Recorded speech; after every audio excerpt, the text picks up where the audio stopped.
Hi, I'm Zoe Triska from the Huffington Post. I'm here with Walter Isaacson, author of the new book, The Innovators. Can you tell us a little bit about your new book? Well, it comes out in October and is about the people who made the digital age, the people who made Steve Jobs possible. When I was writing about Steve Jobs, we were talking about the invention of the computer, the internet, how that was all done by teams of really creative people, and most people don't know what were the teams that created the internet, created the computer. So I look at all the fascinating characters from Ada Lovelace in the 1840s all the way through Larry Page and Sergey Brin and say, how does innovation really happen? Let's not just make it a buzzword. Let's talk about how real innovators made it happen. And is that why you decided to crowdsource your edits? Can you tell us a little bit about that process and why you decided I decided to crowdsource the edits because I was looking at why the internet was invented. And the internet was invented to allow people, researchers, to collaborate in different research centers, share their work, comment on each other's work.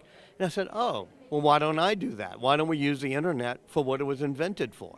So I looked at different places where you could put things up, post them, and see if you get feedback and comments. And that really helped me. I got like 18,000 people sending me information. And what were the results? Were they good edits? Yeah, Stuart Brand, a really wonderful person who invented the Whole Earth catalog, was one of the co-founders of The Well, which was one of the early online services. You know, was somebody with Ken Kesey doing the electric Kool-Aid acid tests, which were before your time, but trust me, they were fun. He started commenting on all the stuff I had written. He gave me a lot of material. Likewise, people I hadn't really thought much about, Dan Bricklin, who invented VisiCalc, the first spreadsheet, he put up all of his stuff. So all that is now in the book. A lot of Stuart Brand and Diane Bricklin, but maybe 40, 45 people who really wrote some interesting sections. I give them credit, and I allowed them to help crowdsource this book. Well, that's really awesome and interesting. I mean, has anyone else ever done that? Well, yeah. I mean, I think that every book is done it in a smaller way, which is you pass it around to 20 friends or 30 friends, and you show it to people, and you get input. We used to do that at Time Magazine, where I worked. Is you send a story around for comments and corrections to all the bureaus around the world. The only difference now is what used to be 30 people helping me crowdsource a book. Now it's 18,000, and it's people I don't know. But that's what the internet allows. Yeah. And you see it, whether it be the Huffington Post or anywhere else, you post a story and others get to participate. In fact, we don't do that enough. Sometimes we relegate those comments to the bottom of a story instead of saying, no, let's integrate what people want to say into the story and let the story grow. Oh, you mean like Medium? Have you talked about Medium? Yeah, I put my 4 or 5 chapters up on Medium. Was the one that does it best. It was invented by Ev Williams. Ev also invented Blogger, which was the first easy blogging technology, and then went on to be a co-founder of Twitter. I tried 5 or 6 different places to crowdsource things, and I found Medium to be the best because they allow the notes to be within the story. So it's not sort of relegated to the bottom where nobody reads them. Okay, and I'm going to change the topic to something fun reading related. Where do you like to read?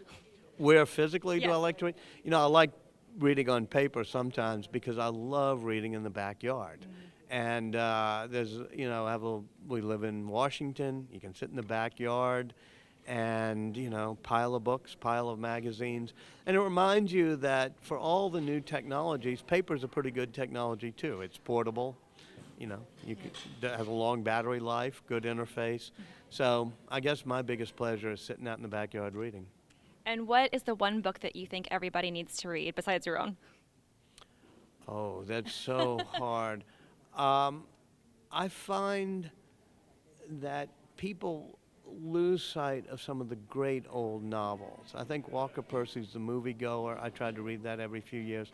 Absalom, Faulkner's book, I find difficult, but as a Southerner who, you know, went up north to college, I can relate to that notion of history and how you peel back layers of history. So I try to read that book often.